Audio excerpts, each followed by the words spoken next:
So, some special today. Mostly empty, as you can tell. I'm Daniel Whittington, Chancellor of Wizard Academy and Whiskey Marketing School. This is Hidden Drams, things you probably can't get your hands on. Almost certainly cannot get your hands on. But there's a reason. So this episode is coming out on Friday, October 3rd. 2 days from this date, Emma and I are getting married. And so I wanted to do something kind of fun because this will be the last episode that comes out before Emma and I get married, head to Scotland. And I was trying to think what would be great. Like Lafroig, obviously. We could do something we made together at Crowded Barrel, but those are back and forth on whether or not I can get something from that era. We've done plenty of Balcones. Compass Box is a true, Venn diagram, one of our favorites, one of our favorite whiskey companies, a lot of our favorite whiskeys. And I was trying to think what would be great. And I remembered that when we did the fundraiser for Compass Box, Nathan Huey donated a bottle of this, and it was called Mariage. And it was one of the first blended malts. As a matter of fact, even called vatted malt on the bottle. And that they made. This was back in 2001. This was the first release of this bottling, which was done for La Maison du Whisky, which is a whiskey website retailer sort of situation. They did a special bottling. And this was the first one. It was 4 different malt whiskeys married together in one cask for 9 months. And American oak, used bourbon cask. They did this blend called Eleuthera? And they did it for, 5 years? They retired this whole project in 2006. And so this is now 25 years old, or 24 years old, this bottling, which is really cool. And I remember it being one of the ones I really loved from the tastings. So I thought I would share it with you guys. It is a mix of Clynelish, which I love, about 40%, 12-year-old Clynelish, in a rejuvenated hogshead, 40% Clynelish 15-year-old, 20% Caol Ila 10, and then there was a little bit of something else on it, and I can't remember what the fourth thing was. But there were 4 different whiskeys in it. There were only 258 bottles of this ever released. So thank you, Nathan, for the chance to do this. And it might say, hang on, I forgot to get them out. It might actually say on the bottle. I can't remember. But this is really small print on this bottle. Nope. It's just a write-up. So it's commemorating the 50th anniversary of La Maison du Whisky, and which is really cool. It's very cool. Okay, here we go. On the nose.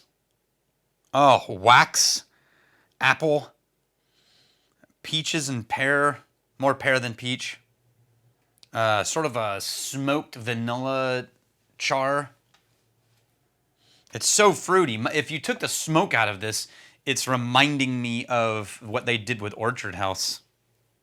Oh, but it is very wispy, faint, elusive smoke. It's not dominated, heavy-handed smoke. A lot of sweetness. More poached pear. Oh, man. There's the smoke. In the palate. Rolls in. Heavy smoked honey cream. Soft kind of aftertaste of a red apple.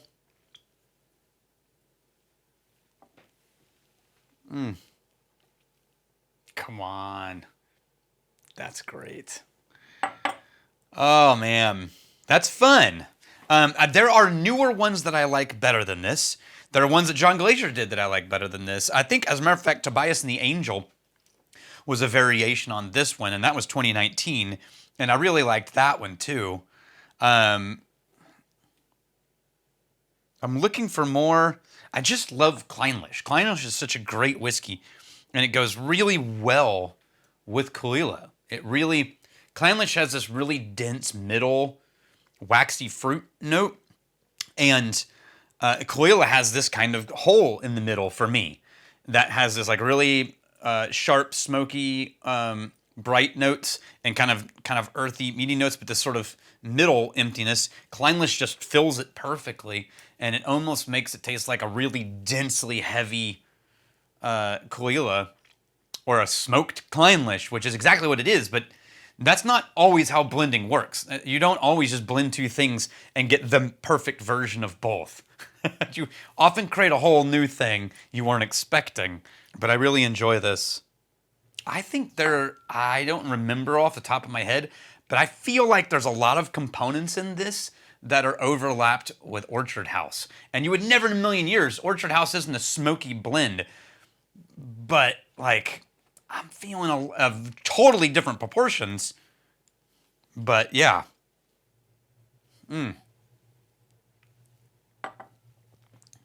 Oh yeah, I love that. All right, so thank you again, Nathan. Compass Box is great, and I love that their whole blending component. There's a couple things I wanted to remind you of.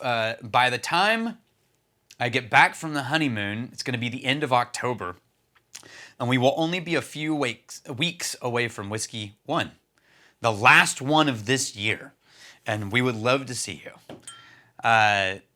The exact dates I can't remember, but it's in November.